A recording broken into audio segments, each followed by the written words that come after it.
আমেনা বৈশা বৈশা কানতে ছিল। তো আব্দুল মুত্তালেব এসে জিজ্ঞাসা করছে, কাঁদিস তো, কাঁদিস কেন?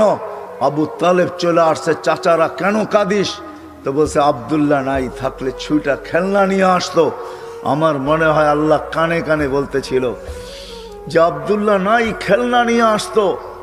হায় হায়, আল্লাহ যেন কানে কানে বলছেন, আমেনা খেলনা আনলে আর কিসের খেলনা আনতো আব্দুল্লাহ? প্লাস্টিক, কাঠের, লোহার, পাথরের, মাটির, কিসের খেলনা আনতো আব্দুল্লাহ?